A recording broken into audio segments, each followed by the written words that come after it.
Billy Batson and his family have discovered worlds beyond their own, but are the inhabitants friend or foe? Well, let's hop into the pages of Shazam issue number 3 and find out for ourselves, shall we? Alrighty then, so picking up from where the last issue left off, Billy and his foster siblings had come to a place called the Funlands, a theme park on steroids, where kids from all over are able to live their wildest dreams without the prying eyes of parents. This whole place is ruled over by a dude called King Kid, who has made the very bold claim that he is actually one of the 7 champions of order, essentially the missing sibling to Batson and his crew. Now, while it is indeed true that there are supposed to be 7 champions, Mary Marvel, the only real adult in the room, isn't exactly sure if they should believe King Kid. After all, his pitch all seems to be way too good to be true. It is hard to deny, though, that King's own origin story has a lot in common with the Shazam kids. He too was from Earthrealm, was raised by horribly abusive parents, and ran away only to find himself falling through a portal to this realm. It was there he found a magic scepter shaped like a candy cane, because of course it is, and little by little he started building up the realm as the ultimate escape for wayward children. And King Kid says that if Billy only lets him into his heart and trusts him with the magic word Shazam, then he'll use that newfound power to take joy and wonderment to kids throughout the multiverse. In fact, as we discover this issue, there was always meant to be 7 champions of order so that they could actually look over and protect and police the 7 realms as they exist. Heck, they might even need the extra muscle, as King Kid tells it a bunch of the other realms are actually in shambles following an attack from Mr. Mind and his monster forces. It becomes really apparent why King Kid is the ruler of this dimension, as he does a pretty good job swaying a bunch of Billy's own siblings over to his cause. It's Mary, though, who has to eventually put her foot down, and once Billy lets it slip that they live with their foster parents, King Kid's disposition slowly starts to change. You see, this kid not only wanted to create a realm free of parents, but he seems to actively hate all adults with a burning passion. And once Kid finds out that Mary is actually 17 on the cups of being an adult herself, he demands that his clown foot soldier seize her. Obviously, Billy and the others cannot let this stand, and so they transform for the ensuing battle, but things get really chaotic, as they do in a realm that's staffed entirely by clowns. The team is split up and sent through a series of doors, which, yep, you guessed it, end up setting them into other dimensions, including the Game Lands and the Wildlands. What's the Wildlands like? It's one of those classic topsy-turvy Planet of the Apes style scenarios where animals rule things and humans are second-class citizens. Fun realm. We'll find out more about that in the next issue. And so that was Shazam issue number 3, everybody, and I gotta say, I once again really enjoy what Jeff Johns is doing right here. This book has a real young adult fantasy vibe to it that we're not getting in anything else on the comic shelf right now. Issues like this also really highlight how smart it is to turn the Shazam book into basically one giant team book so Billy doesn't have to shoulder everything on his own. The actual characters of all the other siblings are getting really fleshed out. I like Darla, she's impressionable but good-hearted. Mary is the brains of the operation who has to tell the kids stuff they sometimes don't want to hear. And Freddy is just good old-fashioned comedy relief. Overall, I would give this one another strong 8 out of 10. Definitely check out this book if you've been on the fence about it.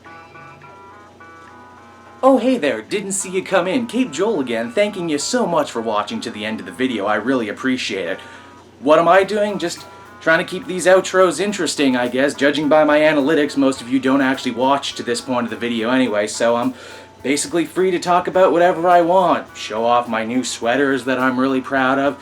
Just, wax poetic, telling you to follow me on Twitter at Cape Joel, follow me at Facebook, Cape Joel. I got a page there. You can keep up to date on stuff that's going on there. You can talk to me directly. That's always fun.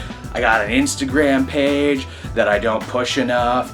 I got a backup channel, the Joel Daily channel, where I do video game stuff, if what you're interested is that.